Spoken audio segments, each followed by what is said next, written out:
Thank you very much.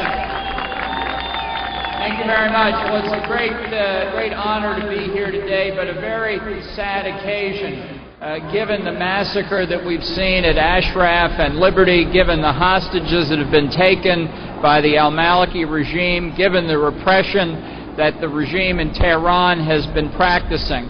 You would think after a certain amount of time people would understand the nature of the mullahs and their objectives.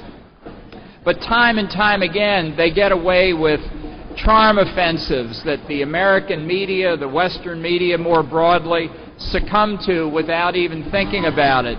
This is as tragic a circumstance as I can imagine under which we gather. So it's all the more important to continue to make the point that the regime itself is the problem. It's not a few actors who are going beyond their instructions or their mandate. It is the regime itself.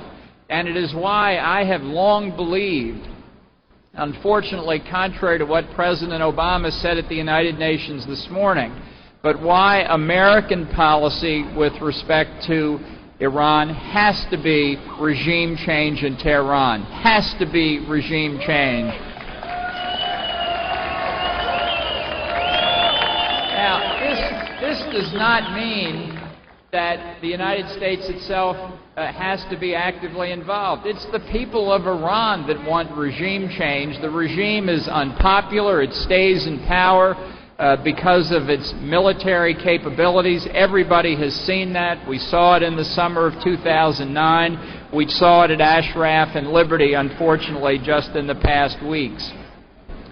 So it's critically important to continue to explain to all who will listen that this regime is an authoritarian regime and it's a terrorist regime. The United States State Department has had the Ayatollahs on the list of state sponsors of terrorism for decades, and it's on the list today. Now, it may be that Hassan Rouhani hasn't personally detonated any explosives or pulled the trigger against innocent people recently, but the regime of which he is now a senior official has been doing it for decades, and without that material support, financial support, weapons, the terrorists couldn't conduct their terrorist operations. The regime that supplies terrorists with the weapons of their trade is functionally the equivalent of a terrorist as well. And that's why the notion that a president of the United States would shake hands with a terrorist at the United Nations is repugnant to the overwhelming majority of American citizens, the overwhelming majority of the citizens of Iran.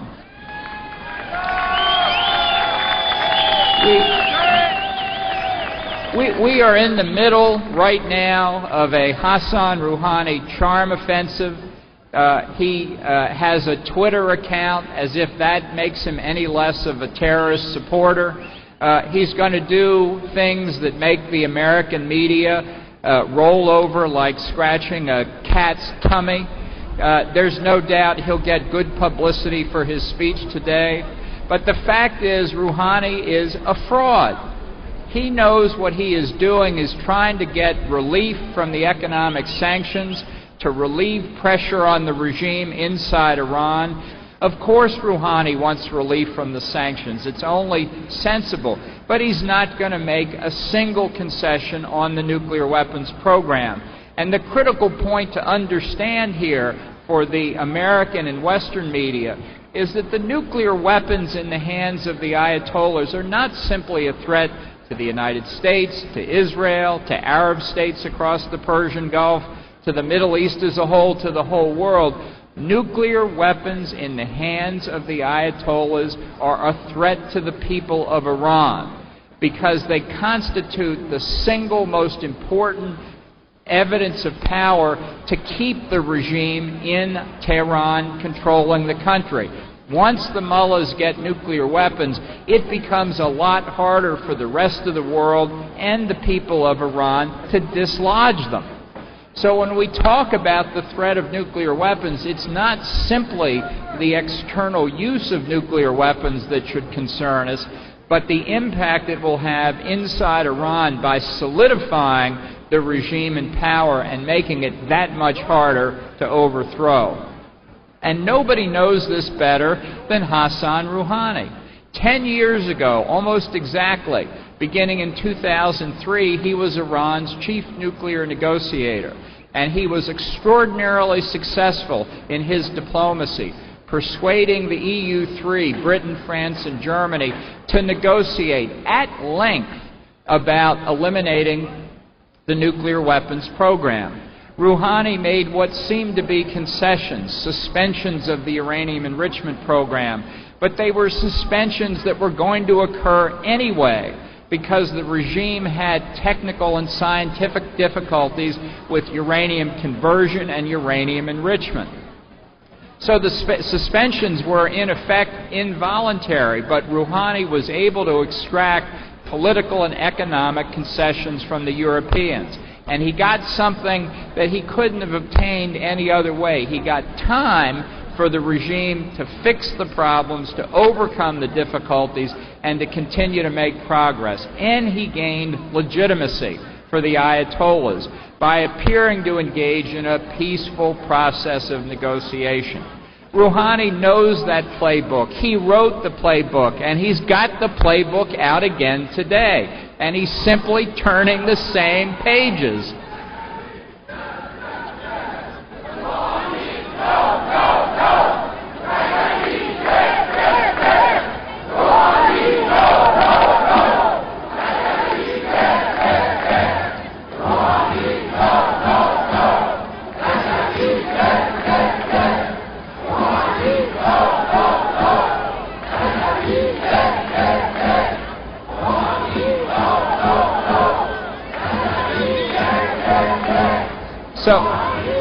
So if we see the Perm 5+1 enter into negotiations with the regime again, we will simply enter another likely protracted period where the regime is protected against outside interference, because the White House and the Europeans will not do anything to overthrow the regime while the negotiations are in process. And it will impede the prospects of the people of Iran, the people who are suffering under the mullahs, to carry out their own operations. This, too, Hassan Rouhani knows. At the same time that Rouhani and the Ayatollahs have been supporting the Assad regime in Syria and its use of chemical weapons. Never forget, the Ayatollahs have chemical weapons of their own in Tehran. They have biological weapons. They have unleashed conventional forces against the people of Iran, and if pressed, I don't doubt that they'd resort to chemical weapons as well. This is a dangerous regime in Tehran. It's dangerous to the people of their own country, dangerous to the people of Ashraf and Liberty. They work with the full cooperation of the al-Maliki regime in Iraq, and they're pursuing an objective that the White House simply doesn't want to talk about. I think we should not be considering reducing sanctions against the regime. We should be increasing them. And while we're at it, we should be imposing sanctions on the al-Maliki regime in Iraq, suspending American aid until they do the right thing with Camp Liberty.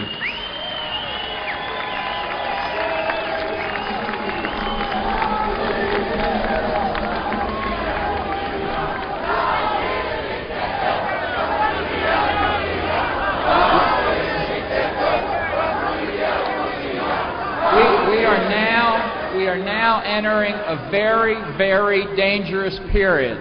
A dangerous period for the United States, for the people of the Middle East, and particularly for the people of Iran. But while it may appear discouraging, never forget that as long as the spirit of freedom exists in this country, in Iran, and around the world, ultimately the Ayatollahs will never prevail. And it's important to keep your voices raised to say we will not stop until the regime in Tehran is overthrown. Thank you very much.